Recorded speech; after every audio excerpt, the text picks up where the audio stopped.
Tuhan bukan tidak tahu persoalan dan pergumulan yang kita hadapi dalam hidup ini. Tuhan tahu. Tetapi jauh lebih dari itu yang Tuhan inginkan dalam kehidupan kita sebagai orang percaya. Ketika kita berhadapan dengan sakit penyakit, kita berhadapan dengan pergumulan dalam hidup ini, masalah dalam hidup ini, yang Tuhan mau ialah serahkan hidupmu kepada Tuhan. Naikkan pujian dan pengagunganmu kepada Tuhan, karena Dia adalah Allah yang layak disembah.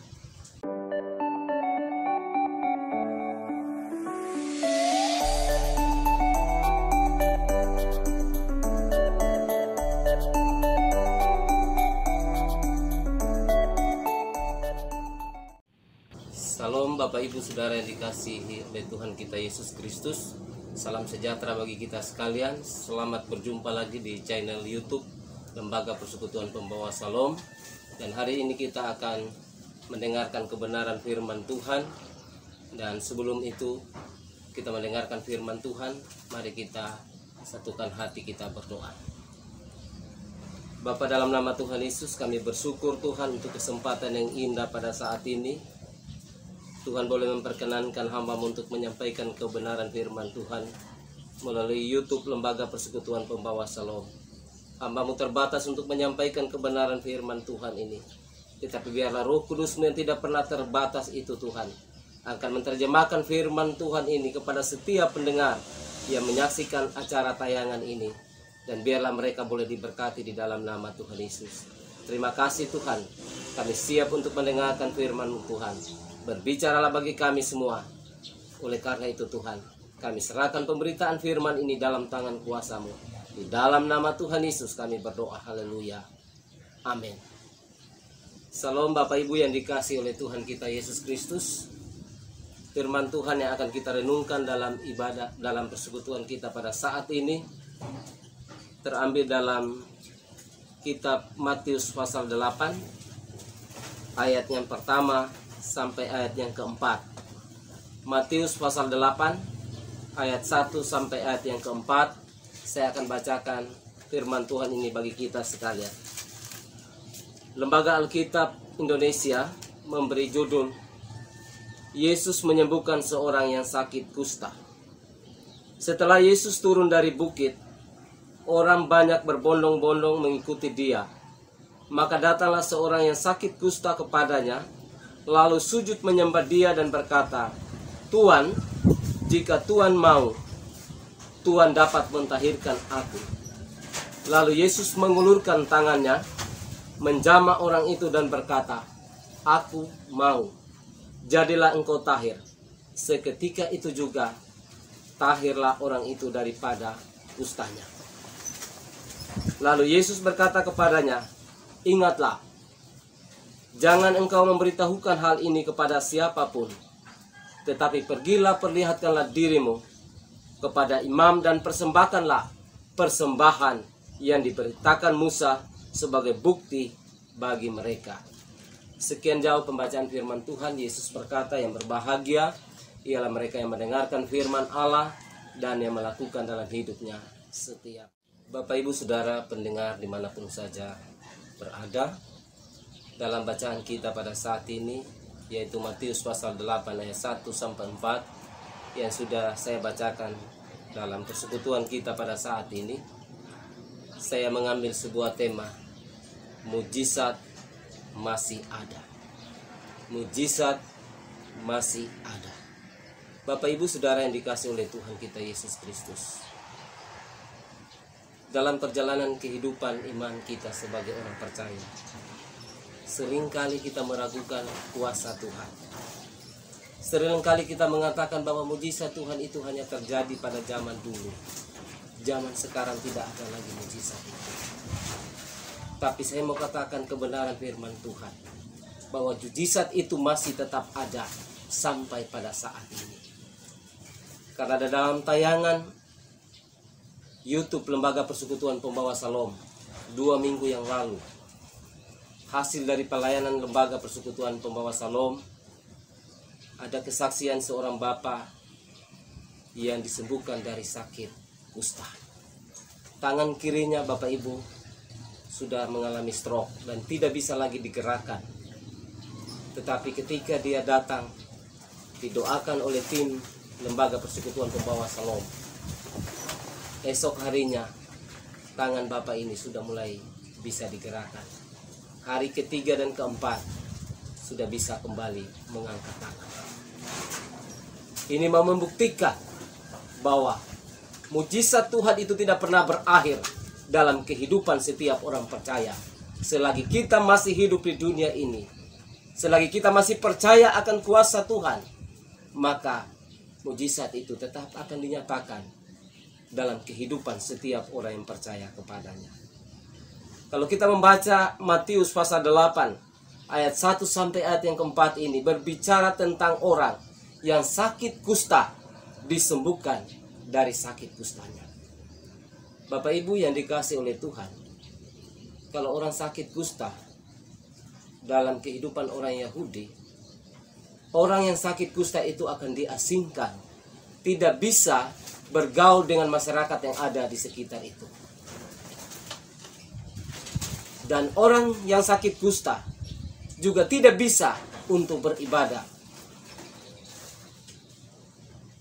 Bapak Ibu Saudara yang dikasihi oleh Tuhan kita Yesus Kristus. Tapi di dalam pembacaan kita ini kita menemukan dan kita membaca bahwa ada seorang yang sakit kusta, disembuhkan Tuhan dari sakit penyakit kusta itu. Mengapa orang yang sakit kusta ini mengalami kesembuhan? Ada dua hal yang kita bisa ambil dari kebenaran firman Tuhan ini. Mengapa mujizat itu bisa terjadi dalam kehidupan orang yang sakit kusta ini? Yang pertama, kita melihat ayat yang kedua A berkata demikian. Maka datanglah seorang yang sakit kusta kepadanya, lalu sujud menyembah dia. Bapak Ibu yang dikasihi oleh Tuhan kita Yesus Kristus, ketika kita mengalami persoalan, pergumulan dalam hidup ini, satu hal yang Tuhan inginkan dalam kehidupan kita, seperti yang dilakukan oleh seorang yang sakit kusta ini. Dia datang kepada Tuhan Yesus, menyerahkan seluruh kehidupannya. Mengapa orang yang sakit kusta ini mengalami kesembuhan? Ada dua hal yang dilakukan oleh orang yang sakit kusta ini. Kalau kita baca dalam ayat yang pertama, dalam Injil Matius 8, ayat yang pertama dikatakan, setelah Yesus turun dari bukit, orang banyak berbondong-bondong mengikuti dia, maka datanglah seorang yang sakit kusta kepadanya, lalu sujud menyembah dia. Perhatikan, satu hal yang dilakukan oleh orang yang sakit kusta ini. Ketika dia melihat ada begitu banyak orang yang berbondong-bondong mengikuti Yesus,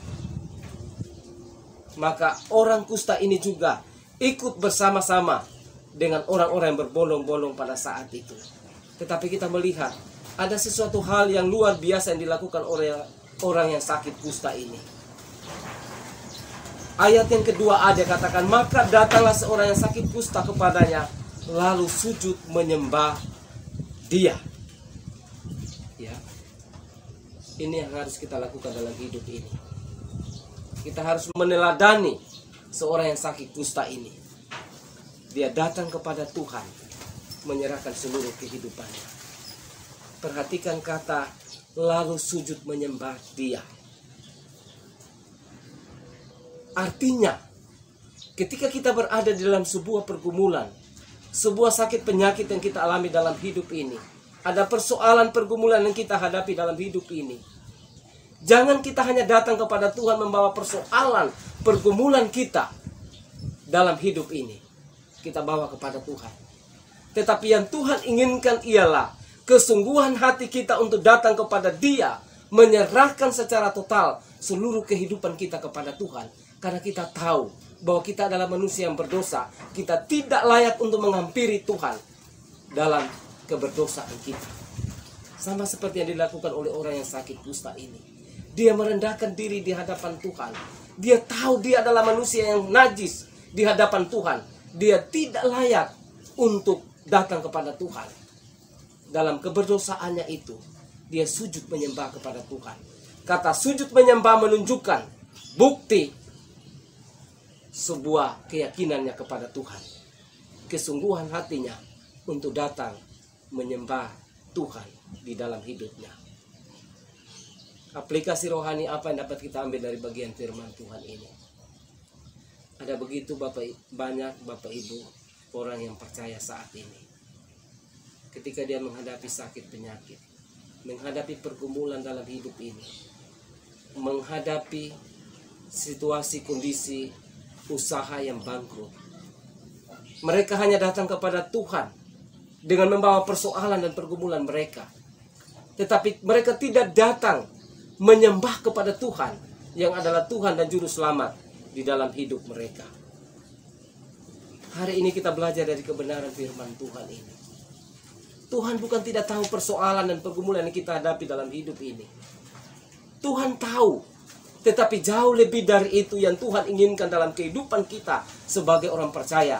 Ketika kita berhadapan dengan sakit penyakit, kita berhadapan dengan pergumulan dalam hidup ini, masalah dalam hidup ini, yang Tuhan mau ialah serahkan hidupmu kepada Tuhan. Naikkan pujian dan pengagunganmu kepada Tuhan, karena Dia adalah Allah yang layak disembah. Saya sangat senang membawakan satu pujian, menyanyikan satu pujian ketika saya berada di dalam sebuah pergumulan dalam hidup ini. Ketika ada masalah yang saya hadapi dalam hidup ini, sepotong syair lagu itu mengatakan, datang sekarang pada Yesus, sambutlah Dia dalam hatimu. Dia akan menolongmu sepanjang jalan hidupmu. Syair lagu ini adalah sesuatu syair yang sungguh menguatkan iman percaya kita ketika kita menghadapi pergumulan dalam hidup ini. Datang kepada Yesus, serahkan seluruh kehidupanmu. Bukan hanya persoalan yang kau berikan atau kau serahkan kepada Tuhan, tetapi Tuhan mau hati kita. Kita mau serahkan sepenuhnya kepada Tuhan. Maka Dia akan menolong kita di sepanjang perjalanan kehidupan kita. Apapun masalah pergumulan dalam hidup kita, sakit penyakit yang kita alami dalam hidup ini, tidak ada yang mustahil bagi Dia. Dia sanggup melakukan mujizatnya di dalam hidup ini. Saudara, mujizat terjadi bukan pada saat kita tidak ada dalam masalah. Bukan pada saat kita mengalami hidup yang serba senang. Tetapi mujizat Tuhan itu terjadi ketika semua jalan tertutup dalam hidup kita. Oleh karena itu Bapak Ibu yang dikasihi oleh Tuhan kita Yesus Kristus, saya mengajak kepada Bapak Ibu Saudara yang sempat menyaksikan tayangan khotbah melalui YouTube Lembaga Persekutuan Pembawa Salom. Saya tidak tahu apa menjadi pergumulan masalah yang dihadapi oleh Bapak Ibu Saudara saat ini. Tetapi yang saya tahu ialah setiap manusia yang hidup di muka bumi ini, tidak ada satupun yang tidak punya persoalan dan pergumulan dalam hidup ini. Tetapi mari kita mau bawa semua pergumulan itu di dalam Tuhan. Mari serahkan hidupmu di dalam Tuhan. Yang kedua, hal yang bisa kita lihat atau kita renungkan dalam bagian firman Tuhan ini, yang dilakukan oleh orang yang sakit kusta ini. Kenapa dia mengalami mujizat Tuhan, mengalami kesembuhan dari sakit penyakit kusta? Yang kedua yang dia lakukan dialah ayat yang kedua B, dan berkata, Tuhan, jika Tuhan mau, Tuhan dapat mentahirkan aku. Saya bacakan sekali lagi. Dan berkata, Tuhan, jika Tuhan mau, Tuhan dapat mentahirkan aku. Dia memberikan sebuah pernyataan iman. Dia tidak datang kepada Tuhan meminta supaya Tuhan sembuhkan dari sakit penyakit kusta yang dia sudah derita sekian lama dia alami dalam hidup ini. Tetapi waktu dia datang kepada Tuhan, menaikkan pujian penyembahan kepada Tuhan, dia datang berdoa kepada Tuhan, bukan minta kesembuhan. Kenapa dia tidak datang meminta kesembuhan kepada Tuhan? Karena apa? Karena orang yang sakit kusta ini tahu dia berhadapan dengan siapa saat itu. Dia tahu bahwa dia berhadapan dengan satu pribadi yang berkuasa, yaitu Tuhan Yesus, yang sanggup menyatakan mujizatnya, yang sanggup melakukan mujizat kesembuhan bagi setiap orang yang percaya kepadanya. Sehingga ketika dia datang, dia hanya mengatakan, jika Tuhan mau, Tuhan dapat mentahirkan aku. Hari ini saya mau mengajak kepada Bapak Ibu Saudara yang dikasihi oleh Tuhan, dimanapun kita berada saat ini. Ketika Bapak Ibu menyaksikan tayangan khotbah di Lembaga Persekutuan Pembawa Shalom hari ini, persoalan apa yang engkau hadapi dalam hidupmu saat ini?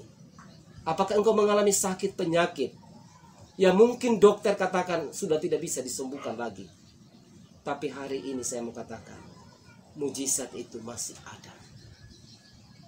Bahkan ketika engkau datang kepada Tuhan, kita harus memiliki sebuah keyakinan, iman, bahwa ketika engkau datang membawa pergumulanmu itu, engkau berhadapan dengan satu pribadi yang berkuasa, yaitu Tuhan Yesus. Ini yang harus kita miliki di dalam iman kita, di dalam sebuah keyakinan kita sebagai orang percaya. Sudah sekian lama kita menjadi orang Kristen, menjadi orang yang sudah percaya kepada Tuhan Yesus. Tetapi seringkali yang terjadi dalam hidup ini, ketika kita ada di dalam persoalan, ada di dalam sakit penyakit, ada dalam sebuah pergumulan yang terberat sekalipun, seringkali kita hanya tahu menyalahkan Tuhan. Kita hanya tahu memprotes Tuhan. Kenapa Tuhan saya menghadapi pergumulan ini? Kenapa Tuhan sakit penyakit beruntun terus terjadi dalam kehidupan keluarga saya? Bahkan sampai hari ini toh mujizat itu tidak pernah ada dan Tuhan tidak pernah nyatakan dalam kehidupan saya. Satu hal yang kurang dalam hidup iman kita ialah ketika kita datang membawa pergumulan kita, kita tidak memiliki iman seperti iman yang dimiliki oleh orang yang sakit kusta ini. Dia tahu bahwa dia berhadapan dengan satu pribadi yang berkuasa. Hari ini ketika engkau berhadapan dengan pergumulan, masalah yang kau hadapi, ketika engkau datang kepada Tuhan, engkau harus berpikir dan beriman seperti orang yang sakit kusta ini, bahwa kita berhadapan dengan satu pribadi yang berkuasa, yaitu Tuhan Yesus. Persoalan pergumulan yang kita hadapi itu kecil di mata Tuhan, karena kita memiliki Tuhan Yesus yang berkuasa dan berdaulat atas hidup ini. Kalau dia berkuasa atas hidup ini, mengapa kita tidak datang menyerahkan semua persoalan kita, pergumulan dalam hidup ini? Kalau kita membaca merenungkan bagian firman Tuhan ini, di dalam ayat yang ketiga, akibat dari seorang yang sakit kusta ini datang kepada Tuhan, berlutut menyembah Tuhan, dan mengakui bahwa Tuhan itu berdaulat atas kehidupannya, dia sanggup melakukan mujizatnya. Apa yang terjadi di ayat yang ketiga? Dikatakan, lalu Yesus mengulurkan tangannya, menjamah orang itu dan berkata, aku mau, jadilah engkau tahir. Seketika itu juga tahirlah orang itu daripada kustanya. Ini kebenaran firman Tuhan, bukan perkataan saya. Tapi inilah perkataan firman Tuhan yang disampaikan di dalam Injil Matius pasal 8 ayat 1 sampai ayat yang keempat, dan secara khusus di dalam ayat yang ketiga ini. Tuhan mengulurkan tangannya dan menjamah orang itu dan berkata, aku mau, jadilah engkau tahir. Sakit penyakit apa yang kau alami dalam hidupmu saat ini? Hari ini Tuhan mau katakan, ketika engkau datang kepada Tuhan, Tuhan mau berbicara kepada saudara, aku mau menjamah engkau dan memberkati engkau dan menyembuhkan engkau dari sakit penyakit yang engkau alami dalam hidup ini. Ketika engkau datang kepada Tuhan hari ini dengan sejuta persoalan, pergumulan dalam hidupmu ini, Tuhan mau katakan, aku mau mengulurkan tanganku untuk menyelesaikan setiap persoalan dan pergumulan dalam hidupmu. Asalkan engkau sungguh-sungguh hidup berkenan di hadapan Tuhan. Asalkan engkau sungguh-sungguh hidup percaya dengan iman bahwa Tuhan yang kita sembah di dalam Yesus Kristus itu adalah Allah yang hidup, yang sanggup memulihkan kita dari setiap persoalan dan pergumulan dalam hidup ini. Bapak Ibu yang dikasihi oleh Tuhan kita Yesus Kristus, sesudah Yesus mengulurkan tangannya dan menjamah orang itu, dan Alkitab mengatakan seketika itu juga tahirlah orang itu dari sakitnya. Apa yang Tuhan mau katakan kepada orang yang sakit kusta ini? Ayat selanjutnya dalam ayat yang 4 bagian akhir, di situ dikatakan Yesus memerintahkan orang kusta itu, dia katakan demikian. Ingatlah, jangan engkau memberitahukan hal ini kepada siapapun, tetapi pergilah, perlihatkanlah dirimu kepada imam, dan persembahkanlah persembahan yang diperintahkan Musa sebagai bukti bagi mereka. Perhatikan apa yang diperintahkan oleh Tuhan sesudah orang ini disembuhkan dari sakit kusta.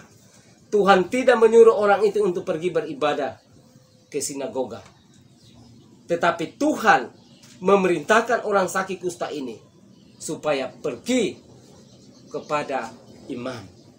Pertanyaan bagi kita, kenapa Tuhan menyuruh dia untuk pergi bertemu dengan imam atau bertemu dengan imam pada saat itu? Mari kita baca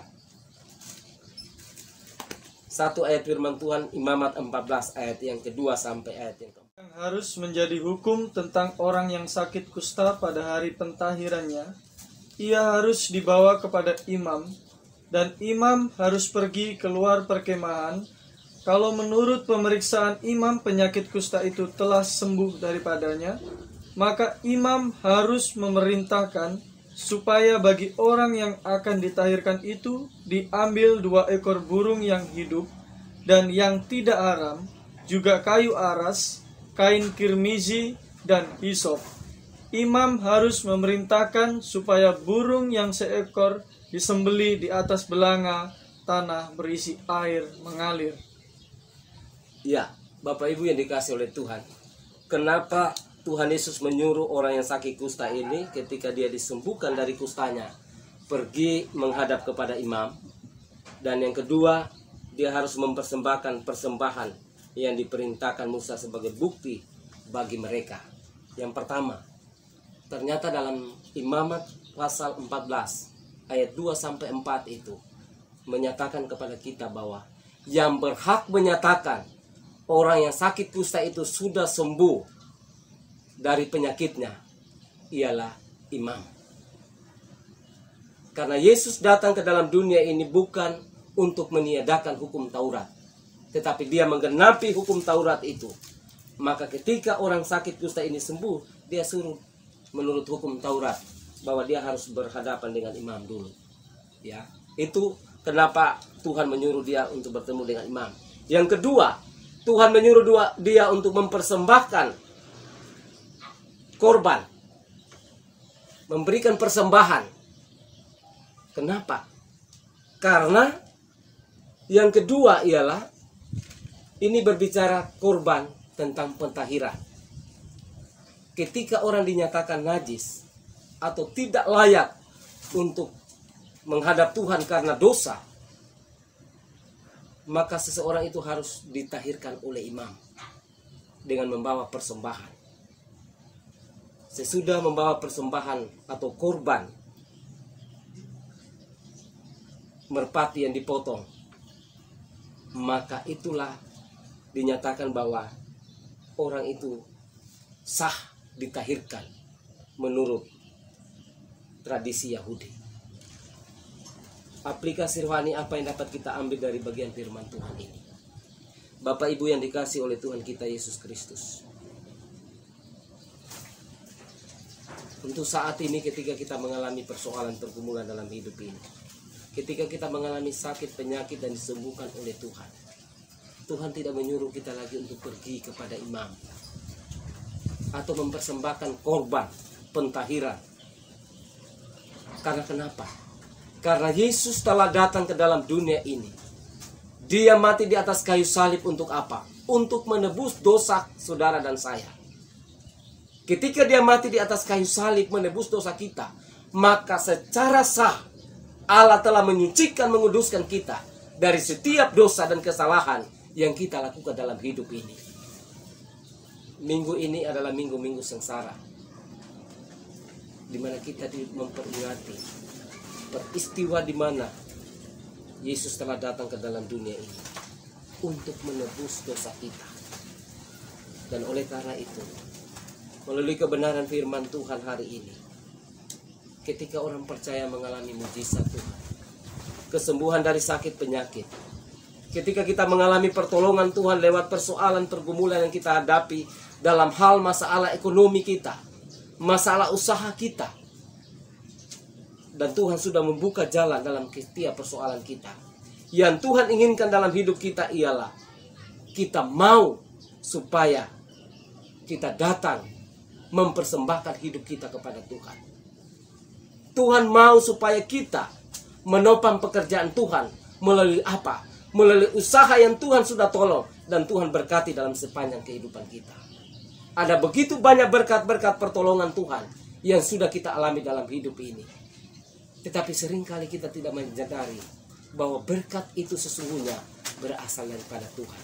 Seringkali kita mengalami mujizat pertolongan Tuhan, Tuhan sembuhkan kita dari sakit penyakit, tetapi kita tidak pernah datang mencari Tuhan untuk beribadah kepada Tuhan. Lebih banyak kita datang mencari kepentingan pribadi kita masing-masing. Tapi hari ini firman Tuhan kembali mengingatkan kepada kita supaya kita kembali kepada jalan yang benar. Jangan pernah sia-siakan untuk hidup bersekutu di dalam Tuhan. Karena persekutuan dengan Tuhanmu, jerih payahmu tidak sia-sia. Mujizat akan kita alami dalam hidup ini ketika semua jalan buntu sudah tidak ada lagi, kita menemukan jalan. Ya, waktu kita mengalami jalan buntu, kita angkat tangan, maka Tuhan turun tangan untuk menyelesaikan setiap persoalan dan pergumulan dalam hidup ini. Biarlah kebenaran firman Tuhan ini akan menguatkan kita, meneguhkan iman percaya kita, sehingga kita tetap kuat di dalam Tuhan dalam menghadapi setiap persoalan dan pergumulan dalam hidup ini.